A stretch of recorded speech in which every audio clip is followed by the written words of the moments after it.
Boa noite, o programa Direito.com está no ar. Essa noite falaremos sobre acidente do trabalho, um tema bastante interessante, e nós trouxemos para essa noite especial uma convidada especial, que é a doutora Ana Maria Estopa, uma grande amiga, que vai falar para a gente sobre essas questões da matéria acidentária, o que é o acidente do trabalho. E você, teleinternauta, pode participar conosco.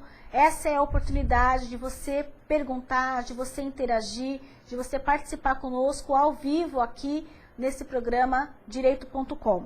Nossos canais, você pode entrar no site da UpTV, uptv.com.br, tem lá um quadradinho, participe, coloque o seu nome, coloque a sua cidade, para a gente saber de onde você está falando, né? Para que a gente possa divulgar isso. Mande a sua pergunta, ou então você pode participar através do YouTube, no programa Direito Com, ou através do Facebook, facebook.com/direito.com. Esse programa é feito para você. Participe, mande a sua pergunta, aproveite essa oportunidade ímpar de falar com uma especialista na matéria, a doutora Ana Maria Estopa. Boa noite, Ana Maria, é um prazer tê-la conosco, é um prazer tê-la aqui no nosso programa Direito.com. Boa noite, doutora Adriana. Para mim, assim, sinto-me bastante feliz de estar aqui, de poder aprender um pouco com você.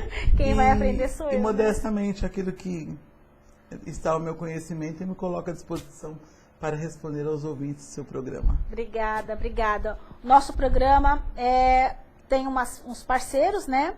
Os nossos parceiros de hoje são a Bramante Processo Previdenciário, a UpVision Salão e Spa, a Fera Brasil e a UpTV, que é a primeira emissora do Grande ABC, com mais de 30 programas semanais, 60 mil acessos nacionais e internacionais. E na semana que vem vocês terão aí uma nova plataforma, o nosso site está sendo montado, finalizado.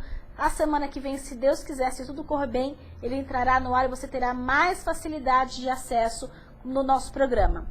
A doutora Ana Maria Estopa, vou ler um pouquinho do currículo dela, é uma excelente, brilhante advogada, trabalha no escritório e é dona do escritório de advocacia Ana Maria Estopa, atua na banca especializada em direito do trabalho, acidente do trabalho e doenças ocupacionais, atuando ainda nas áreas cíveis e trabalhistas desde 1990, é diretora de eventos da subseção da OAB de Mauá, sócia fundadora da REFEMA, Rede Feminina de Combate ao Câncer de Mauá, secretária-geral do Conselho do Meio Ambiente do município de Mauá, representando as entidades de classe, presidente da Comissão de Direito e Processo do Trabalho da OAB, subseção de Santo André, nessa gestão, autora do projeto para tornar irmãs a cidade de Mauá e Taranto, na Itália, isso está em andamento, no início de 2013. Escritora, ambientalista e ativista cultural. Como é que você consegue fazer tudo isso, né, Ana Maria? Olha, a gente com tanta coisa para fazer e a gente acha que ainda não tem tempo, e essa mulher aqui, guerreira, fazendo todas essas atividades. Parabéns aí pelas suas atuações. Vamos falar um pouquinho do tema de hoje, acidente do trabalho. O que é o acidente do trabalho? Como se ocasiona, como é que você percebe, o que significa um acidente do trabalho, Ana Maria? Fala pra gente um pouquinho. Bem, a nomenclatura acidente do trabalho, ela engloba o acidente do trabalho e a doença ocupacional. Às vezes o trabalhador diz, estou afastado por acidente, mas não é acidente, mas é a nomenclatura da Previdência. Um acidente do trabalho pode ocorrer nas seguintes circunstâncias. Um acidente típico, o trabalhador exercendo sua função, ele sofre uma queda acidental, uma amputação. O acidente de trajeto, aquele compreendido no período em que o trabalhador vai para casa após sair do trabalho ou sai de sua casa para o trabalho. As doenças ocupacionais, assim identificadas com o CID, Código Internacional de Doenças, e a concausa. No caso, a concausa é quando o trabalhador, segundo a ótica médica, ele é portador de uma doença ocupacional de cunho degenerativo. No entanto, após feita a análise do posto de trabalho, das atividades, e comprovando que esta doença, mesmo de origem degenerativa, veio a se agravar, tem-se caracterizado a concausa, que é igualmente indenizável, segundo a legislação de acidente de trabalho. Muito interessante essa questão que a doutora Ana Maria colocou, que é a concausalidade. Só para a gente ter um exemplo disso, o que acontece muito, por exemplo, um segurado, uma pessoa, um trabalhador, tem uma doença, um problema de coluna. A maioria, muitos de nós temos problema de coluna, mas ele vai fazer um exame e dá lá a causa degenerativa. Por lei, já descaracteriza como sendo do trabalho. E essa concausalidade seria uma forma de caracterizar esse acidente, é isso, né? Mesmo que ele seja degenerativo. O laudo está escrito degenerativo, mas vendo o histórico laboral dele, ele entrou com um grau de doença, ou nem tinha essa doença, mas ela eclodiu em razão da atividade, ou agravou em razão da atividade.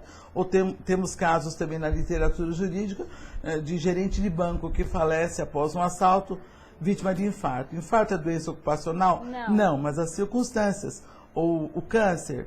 O câncer é ocupacional? Não, mas se o trabalhador sofreu uma pancada, ou uma queda, ou qualquer coisa que tenha atingido durante o expediente de trabalho, e a doença se manifesta naquela parte atingida, temos a concausa, que está caracterizada como doença e acidente de trabalho.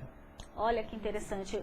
Então, são muitas as situações que podem ocasionar e que muitas pessoas, na verdade, acabam não sabendo que a causa daquela doença ou a causa daquele problema foi do trabalho. Por isso que precisa geralmente procurar saber, né, procurar advogados especialistas nessa área, para que você possa ser informado e saber se a sua situação, se a sua doença é de origem ocupacional ou não. Os acidentes típicos também são bastante interessantes, porque é difícil você lidar com esse tipo de situação. Por exemplo, vou fazer uma pegadinha para a doutora Ana Maria. Um trabalhador que está no final de semana, a empresa faz um churrasco de final de ano. Todo mundo lá na piscina, pessoal jogando bola, e um dos colaboradores que está lá se divertindo, foi um momento de lazer, quebra a perna. Isso é considerado um acidente de trabalho ou não? Nossa Senhora. Bem, eu já vi casos na literatura jurídica, nunca fiz um caso assim, e o direito você está aprendendo. É difícil você caracterizar, né? É difícil quando está fora e já entra na esfera da responsabilidade civil. Sim, porque você precisa saber se ele está a serviço da empresa. Na verdade, ele não está a serviço da empresa. Mas é a responsabilidade civil que ela não se exime do dever de vigiar. Ele tem que estar todo o tempo, na verdade, o empregador, ainda que ele forneça ônibus, tem um acidente em itinere. É interessante porque a questão previdenciária é mais flexível do que a questão trabalhista. A doutora Ana Maria também trabalha na área trabalhista.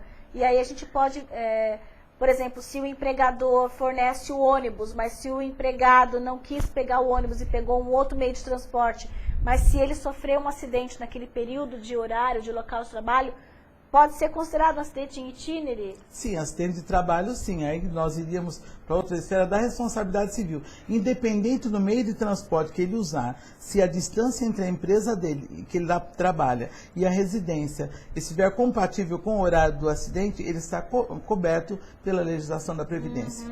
É muito interessante essa matéria, a doutora Ana Maria, especialista nisso. Vamos colocar alguns números para vocês. No ano de 2011, foram registrados 711 mil acidentes do trabalho. Isso, os números registrados, fora os números subnotificados. 2.884 óbitos, uma morte a cada 3 horas, 81 acidentes e doenças do trabalho reconhecidos a cada 1 hora da jornada diária. Isso representa para o Brasil representou um custo em 2011 de 63,60 bilhões de reais. Precisa mudar esse cenário, né, Ana Maria? Precisa mudar com a divulgação de normas de segurança e medicina do trabalho, precisa mudar com o aumento do número de fiscais do trabalho, porque infelizmente em muitas situações a lei só é cumprida quando ela é vigiada. Então, não que o empregador tenha interesse de manter essa situação de acidente do trabalho, mas às vezes por falta de orientação acaba acaba ampliando os números. É bastante. Você tem muitos casos de acidente de trabalho de trabalhadores que se expõem a agente agressivo, que se expõem a movimento. Quais são o maior índice de... Quais as maiores causas de acidente de trabalho? As maiores causas, assim, o que nos procuram, né, são as lesões osteomoleculares. A LER, que abrange membros superiores, coluna cervical e depois a coluna lombar. E quando que o trabalhador percebe que está com problema? Por que que isso acontece? Ele fala, ele não fala, a coisa vai piorando, e quando ele percebe, já está acometido da doença, não existe uma prevenção? Doutora Adriana, a legislação das normas de segurança e medicina do trabalho fala a respeito do exame médico periódico, né? Muitas empresas os realizam de forma superficial. De outro modo, o trabalhador, a prioridade dele é o emprego. Então, às vezes, ele já sente com essa rigidez física comprometida, mas para manter o emprego, a responsabilidade da família, ele acaba adiando a ida ao médico, adiando, até dificulta no futuro o processo, porque vai analisar o prontuário e não tem histórico. Nossa, e aí ele fica complicado, porque quando ele vai ao médico, a situação já está agravada, configurada, e ele não tem nem como, tem que fazer muitas vezes cirurgia, né? Sim. Acaba tendo que... Às vezes ele sofre afastamento e volta para a mesma atividade, então o problema agrava. Às vezes ele não consegue desenvolver aquilo, mas ele se esforça. E a empresa, muitas vezes comunicada, que ele tem uma doença e pede para que ele seja afastado do trabalho, ou isso não... Não, tem muitas empresas que cumprem, que eu conheço muitos casos de trabalhador que abriu ação de acidente de trabalho com o contrato de trabalho vigente. Quando tem uma determinação médica para mudança de função compatível, eles são alocados em função compatível. As multinacionais, as grandes empresas de borracha, elas mudam o trabalhador de função. A maioria dos casos. Mas aí ele já está todo quebrado, né? É. Na maioria das vezes ele já tem direito a benefício acidentário e tudo mais, né? Nossa, Maria do Socorro, de Belém do Pará. Como vai, Maria do Socorro? Prazer tê-la conosco aqui no nosso programa. Ela pergunta: quais as prestações garantidas em caso de acidente do trabalho? Bem, o acidente do trabalho, deixa eu até abrir uma ressalva antes das prestações. O trabalhador, ele não tem carência. O trabalhador pode começar a trabalhar na empresa de manhã, na parte da manhã sofreu um acidente, já está coberto pela Previdência. Neste caso, é o salário que ele foi contratado, o salário do dia. Se ele já tem um contrato de trabalho com a empresa, se ele for ficar afastado por um período que seria o afastamento definitivo do trabalho, que o acidente de trabalho tem duas formas. O acidente de trabalho que ele fica afastado e depois da alta ele tem uma sequela e recebe um pecúlio. Nesses dois casos é calculada a média das 36 últimas remunerações, observando o teto da Previdência para a concessão desse benefício. E se ele não tiver mais condições de voltar ao trabalho, qual seria a prestação? Aí o encaminhamento seria a aposentadoria por invalidez acidentária. A Previdência tem um sistema de reabilitação profissional. O que você acha? O que é a reabilitação?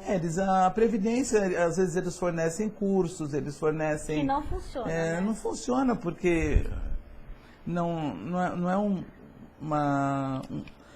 serviço oferecido assim a contento para o trabalhador. Uhum. Ele tem um problema de saúde, tem um problema nas costas e dão para ele um curso de computação.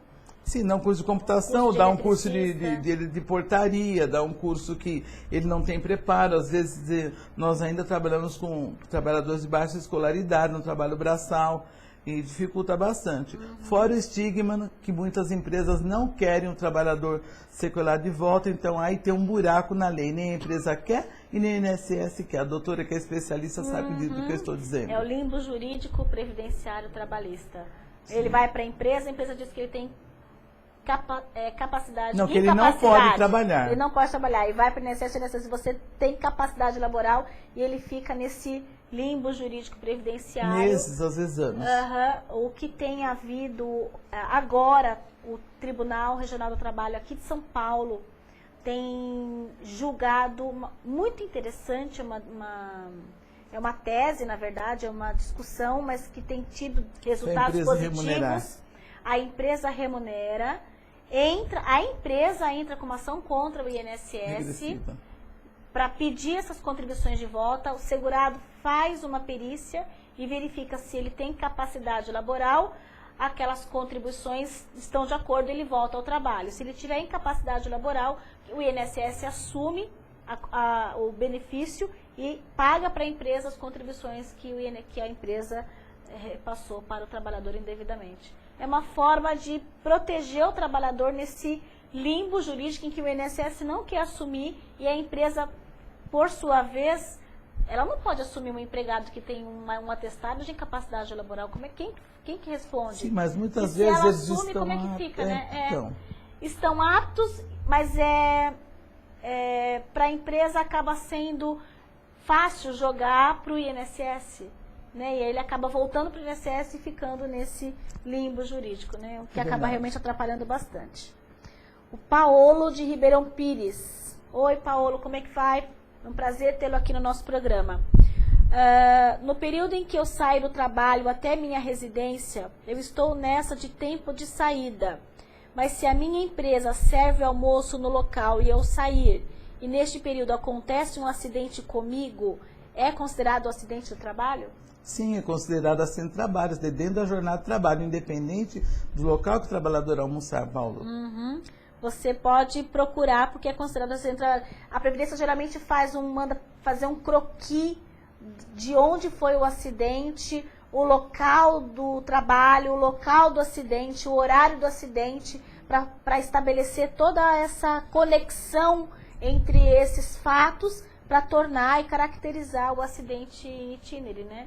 Na verdade, o que importa é a distância compatível com o ocorrido local de trabalho ou residência.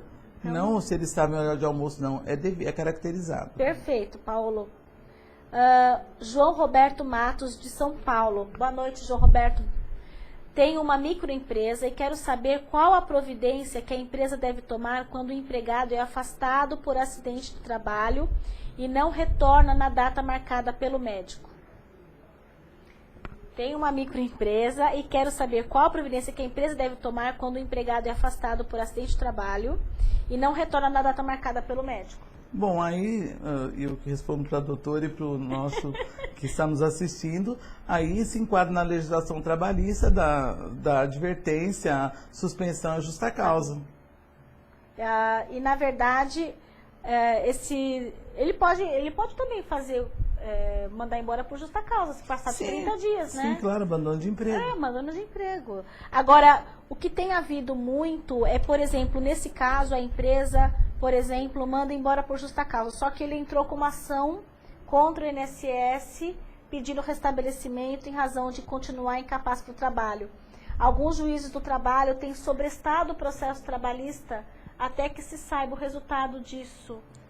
Sobrestar o processo volta ao que você disse, o limbo jurídico. O limbo jurídico. Aí também o direito e justiça, acima de tudo, é bom senso. Sim, aí tem que estar documentado, porque às vezes o trabalhador, o que acontece, ele não vai na empresa, mas ele tem um calhamaço de documento, que ele está direto no INSS, ele tem consulta direto, então a empresa também, se ela tem um setor de RH, ela tem que manter esse contato mais próximo, porque não é só a mão de obra saudável que interessa, a empresa tem uma responsabilidade social com o trabalhador. Sim, sem dúvida.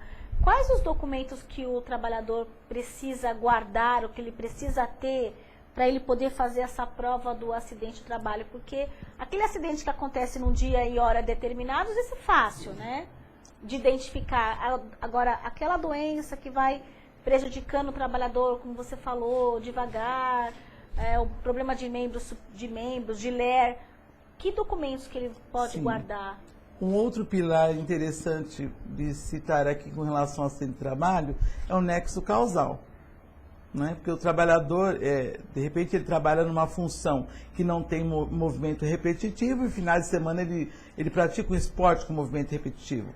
Então, tem que ser caracterizado o nexo causal. O auxílio acidente ele vai ser dado sempre que a incapacidade for parcial, porém permanente. Se é passível de cura, ele é afastado por um período e retorna para o trabalho.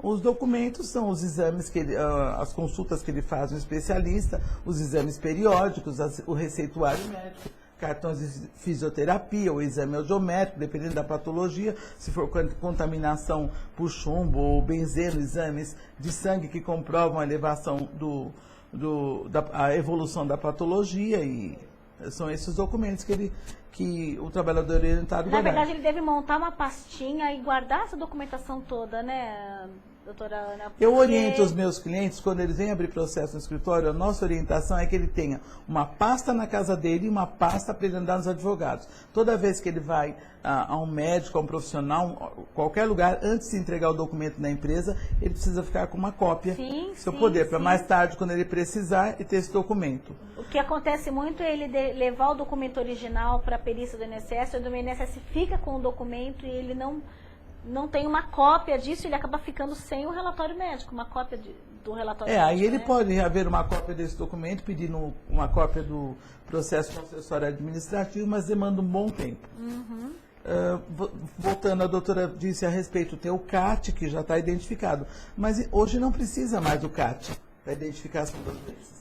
A partir da edição da lei do nexo técnico epidemiológico, o INSS, quando for pedido benefício, vai colocar o código de atividade econômica da empresa com o auxílio da patologia, e vendo que aquela doença pode incidir naquela planta de trabalho, independente do benefício anterior ter sido concedido como auxílio previdenciário ou não ter CAT, o trabalhador vai receber o auxílio acidente. O que precisa é ter essa fusão de nexo, de KNAI, que é a atividade da empresa, com o CID, né? Porque a Previdência automaticamente. Agora, as empresas precisam preencher quando for acidente típico, né? Quando for o acidente típico, quando for acidente, sim, preenche, amputação, né? Torção, aí ela preenche. Nesse caso, ela preenche. Nós vamos colocar um vídeo bastante interessante sobre essa questão acidentária. Empregadas domésticas, funcionários públicos, motoristas, comerciantes, seja qual for a ocupação, ninguém está livre de sofrer um acidente no ambiente de trabalho. Sofri assim, alguns acidentes leves, como pequenos cortes, só isso. Diariamente acontece acidente de trabalho, seja qualquer profissão, na construção civil, no táxi. Sempre acontece, né? Sempre não tem jeito para não acontecer, né? Com toda a atenção que a gente tem, mas sempre acontece um acidente, né? Mas há áreas que apresentam um perigo maior, como a construção civil. Nessas atividades, os empregadores têm que fornecer toda a proteção necessária contra os riscos capazes de ameaçar a segurança e a saúde dos trabalhadores. São atribuições do empregador: fornecer os equipamentos de proteção individual adequados ao risco da atividade, como luvas, botas, máscaras e capacetes, orientar e treinar o trabalhador sobre o manuseio e conservação, responsabilizar-se pela higienização e manutenção periódica e exigir o uso do equipamento de proteção. Com a proximidade da Copa do Mundo de 2014 e das Olimpíadas de 2016, o Brasil investe em grandes obras. Os procuradores do trabalho têm fiscalizado as empreiteiras de forma contínua. Eles investigam irregularidades e verificam o uso dos equipamentos de proteção individual e coletiva. Nós temos começado a receber problemas de proteção, problemas de canteiros muito extensos, onde a organização não está sendo bem feita, e o Ministério Público do Trabalho da 7ª Região irá atuar de maneira incisiva para apurar de fato essas denúncias. Só em 2009, o Ministério Público do Trabalho fiscalizou quase 500 obras. E a atuação dos procuradores do trabalho beneficiou mais de 55 mil empregados da construção civil. É o MPT garantindo um ambiente de trabalho seguro e digno.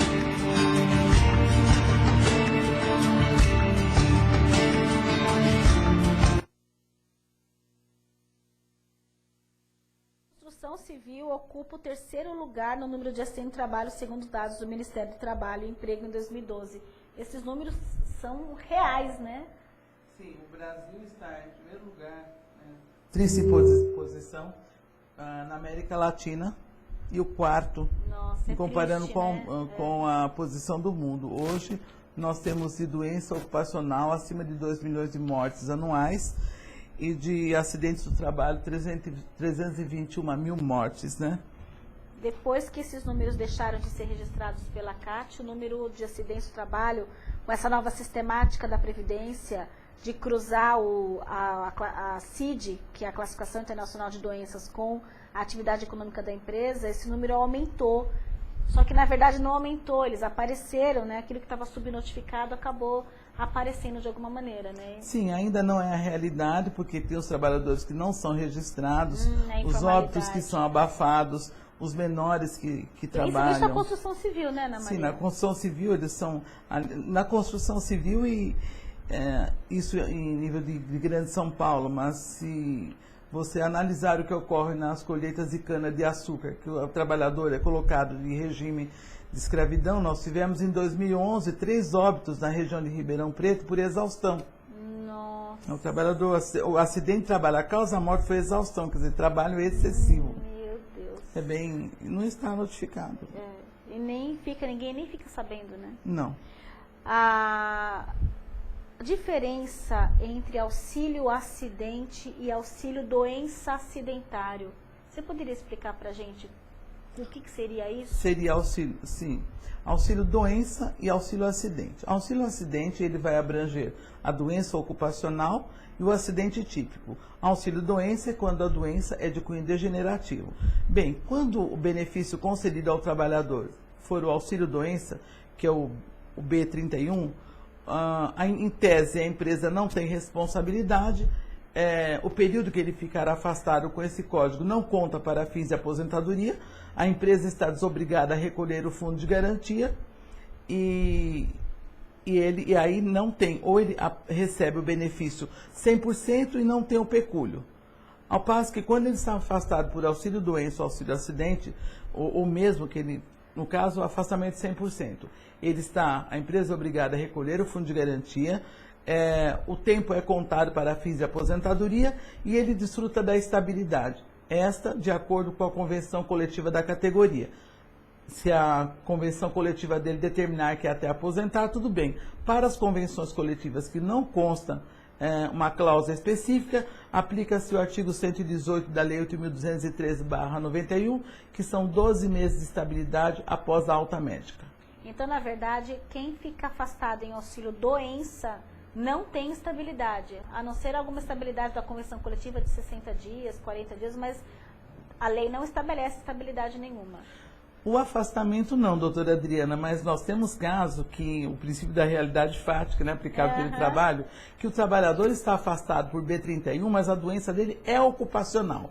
Então, nesse caso, às vezes o trabalhador fica preocupado, não, mas a minha doença é ocupacional, meu benefício é código 31. Não precisa se desesperar, porque no momento que ele for acionar o judiciário, que o código da patologia dele cruzar com o código de atividade da empresa, independente do código que a Previdência deu, ele vai ter a estabilidade, ele vai desfrutar dos mesmos benefícios do trabalhador que é afastado pelo código correto. Então, na verdade, o segurado que tem um afastamento por auxílio-doença que a Previdência não relacionou com o trabalho. Ele fica preocupado, porque, na final de contas, se o INSS der alta, ele não tem estabilidade, ele volta para a empresa e pouco tempo depois a empresa manda embora. Ele precisa entrar com uma ação na justiça para mudar o código de auxílio-doença previdenciário para auxílio-doença acidentário? Sim, ele precisa primeiro passar nos médicos, nos profissionais de saúde que o atendem, para que esses atestem que a patologia que o acomete é de origem ocupacional e está relacionada ao trabalho. Ou ela não é de origem ocupacional, mas está relacionada ao trabalho. Depois ele precisa procurar um profissional que conhece bem essa parte de acidente, porque nós temos visto aí pessoas que têm todo o perfil para entrar com a ação de acidente de trabalho, no entanto, o profissional que atendeu a pessoa vai lá e ingressa na Justiça Federal. É o caminho errôneo, vai tirar a estabilidade do trabalhador e vai causar uma série de transtornos. Mas ele tem que formar essa convicção para o juiz a partir dos pareceres dos médicos, dos profissionais que o atendem, que vai formar o CID e vai relacionar com o trabalho. O mais importante nisso, então, é estabelecer que a doença dele está relacionada com o trabalho que ele exerce. Isso que é o nexo causal, né? Exatamente. Está relacionada direta ou indiretamente com o trabalho que ele exerce. Ele precisa... E aí a gente tem alguns exemplos. Perda auditiva, como a doutora colocou, a LER, bursite, tendinite, todas as ites, né? Tendinite, tendinossinovite, bursite, essas... Uma coisa que ocorre também, doutora Adriana, é bastante preocupante. Quando o trabalhador procura um advogado, normalmente ele vai passar para o advogado a função recente que ele exerce. Às vezes ele está na empresa há 10 ou 12 anos, 5 ou 6 anos passados, por hipótese, aquele mesmo trabalho era feito manual, exigia um esforço enorme e hoje é automatizado. Se isso não for colocado na petição inicial, na entrevista, bem colocado, e também arrolado às testemunhas, que esse tipo de ação, a testemunha tem que acompanhar na entrada da ação os dados da testemunha, o perito, quando for examinar o ambiente, vai falar, não, ele tem essa doença, mas ele não contraiu aqui, porque o ambiente de trabalho não é nocivo. Então, o trabalhador, tanto o trabalhador como o profissional de direito, precisa, assim, atentar esmiuçar a entrevista para que na perícia ele poder, porque na verdade é para dar dados para o juiz, para dar parecer. Para ele poder julgar, né? Porque na verdade a gente leva todos os fatos ao juiz para que ele possa, de fato, julgar o processo. A Márcia Sakamoto, Márcia, boa noite, de Mauá, pergunta o seguinte: estou afastada e gostaria de saber se o empregado que se afastar por motivo de doença tem o direito da correção salarial igual àquela obtida por outros funcionários após seu retorno ao trabalho? Obrigada e sucesso. Obrigada, Márcia. Obrigada a você. Boa noite, Márcia. Enquanto ele estiver afastado, ele vai receber aquela média da Previdência Social. Quando ele retornar, ele vai receber o mesmo salário que os demais. Acompanha, porque a média para pagamento de benefício é uma. O salário da empresa, quando vem para a categoria, vem para todos e a empresa tem que cumprir. Márcia Ramos, do Rio de Janeiro. Boa noite, doutoras. Por favor, qual a diferença entre auxílio doença e auxílio acidente? De novo. Bem, auxílio doença, quando o trabalhador é portador de uma doença que não é de origem ocupacional. Ele pode ter tido um AVC, ele pode estar com um índice de diabetes alto, ele pode ter um transtorno que não está relacionado ao trabalho. Então, isso seria o auxílio doença, que não dá as estabilidades que nós já comentamos, fora os casos que são classificados erroneamente. E o auxílio acidente, tem esse nome auxílio acidente, mas ele abrange a doença de origem ocupacional e o acidente do trabalho. Qual seria a diferença financeira, econômica do benefício entre auxílio doença e auxílio acidente? Nenhuma. O acidente é 94% e o benefício 100% da média. Em termos de valores não tem diferença, e sim nos direitos que o trabalhador vai ter em decorrência daquele afastamento. Tá. O foco é a estabilidade, é o tempo para contágio de aposentadoria, é isso que vai diferir. No auxílio doença ele não tem esses direitos, o depósito, fundo de garantia, no outro ele tem. Tá, entendi. Cláudio de Santo Amaro. Saberia me informar se há um teto para o auxílio doença? E se sim, qual é esse teto? O teto para a concessão de qualquer benefício da Previdência é observado o teto hoje em cima da aposentadoria. Se o trabalhador ganhar R$10 mil por mês, ele não vai receber 5 mil de auxílio acidente. Se o teto da Previdência hoje for R$4 mil, vai ser calculado a média em cima de R$4 mil, que também não será 2, porque vai observar os 36 últimos meses. Então, não é em cima da remuneração do trabalhador, em cima da média, observando o teto da Previdência. Então, há um teto, né? O teto esse ano é 4.300 menos de 4.500. É pouco, né? Eu não lembro qual o valor exato, porque acabou de sair esse teto. Carlos Alberto Moura, de São Bernardo. Boa noite, Carlos Alberto. Eu posso pedir indenização por dano moral decorrente de acidente de trabalho e doença profissional? Depende. Quando você tem um acidente de trabalho, você tem que provar a doença ocupacional, a relação com o trabalho e a redução da capacidade parcial, capacidade laboral parcial, porém permanente, a sequela. Já quando você vai na esfera da responsabilidade civil, você tem que preencher esses requisitos mais a culpa, que seria a imprudência, a negligência, a imperícia da empresa, a culpa por deixar o trabalhador, digamos, um trabalho repetitivo, afrontando a NR17 que determina a pausa, a culpa porque ela fez os exames médicos superficiais, a culpa porque ela não tem uma CIPA atuante. Para haver a indenização por ato ilícito, tem que ser provada a culpa da empresa. tem que estabelecer esse dano moral, né? Sim. Ronaldo Garguilho, de Minas Gerais. Boa noite, Ronaldo. Boa noite, Minas Gerais. É um prazer tê-los aqui conosco. Boa noite a todos. Uma dúvida, o acidente de trabalho gera estabilidade? Sim, boa noite, Ronaldo. O acidente de trabalho gera estabilidade. E essa estabilidade, estou falando de empregado seletista, essa estabilidade, ela está esculpida na convenção coletiva da sua categoria. Na convenção coletiva da categoria vai dizer se após o acidente de trabalho ele tem 10 meses, 12 meses, 30 meses ou até aposentar de estabilidade. Nos casos omissos, aplica-se o artigo 118 da Lei 8.213/91, que são 12 meses de estabilidade a partir da alta médica. Obrigada, Ana Maria. A gente está chegando no final do nosso programa.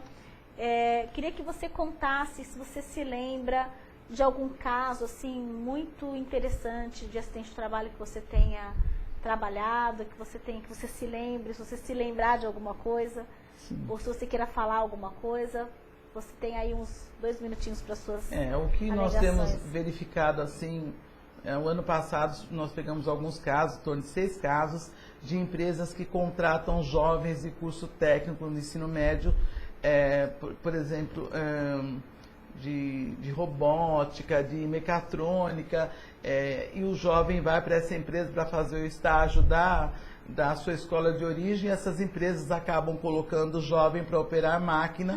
Nós tivemos ano passado um caso de amputação.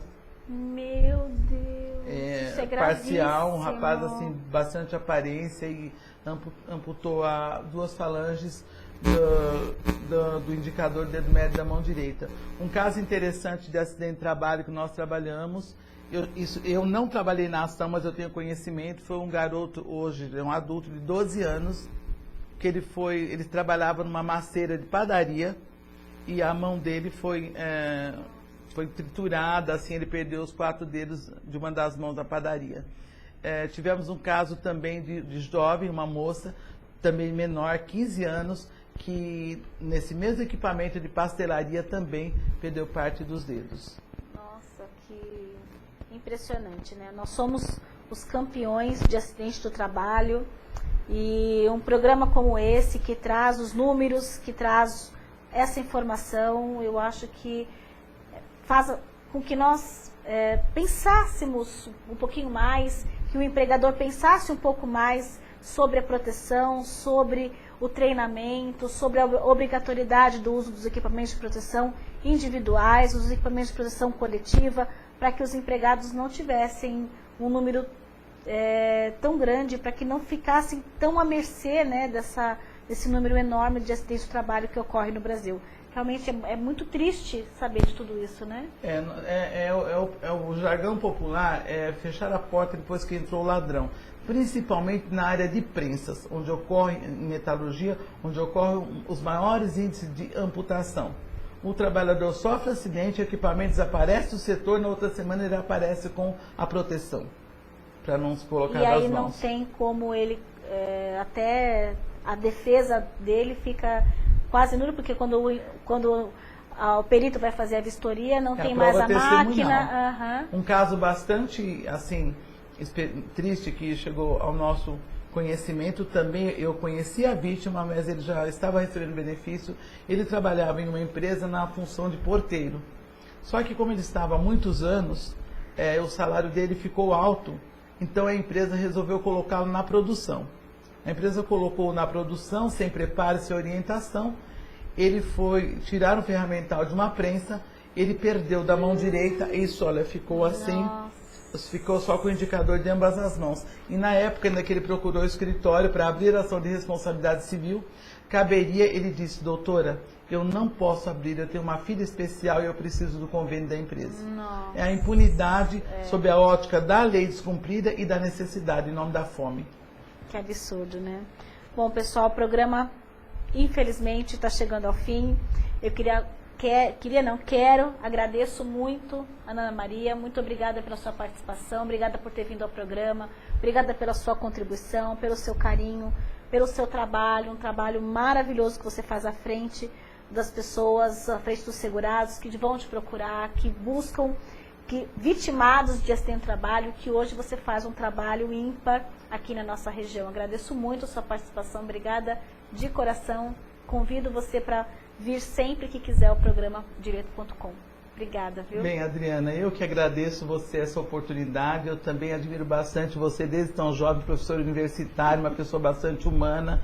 E sei que você é adepta daquela turma lá, que nós estamos aqui para ajudar Deus a fazer esse mundo melhor. Somos todos instrumentos e nessa esteira eu quero que Deus abençoe bastante para você continuar esse trabalho e no que eu puder também estar divulgando sobre a minha área, sobre esse trabalho, sobre os crescimentos, eu me coloco à sua disposição e à disposição do telespectador e aproveito para deixar uma boa noite a todos, a você e uma ótima semana. Obrigada. O programa Direito.com, todas as segundas-feiras, às 9 da noite, com você, interagindo, informando, participe. Na semana que vem estaremos aqui de novo. E essa semana eu vou terminar com uma frase da Madre Teresa de Calcutá. O importante não é o que se dá, mas o amor com o que se dá. Obrigada e até a semana que vem, se Deus quiser.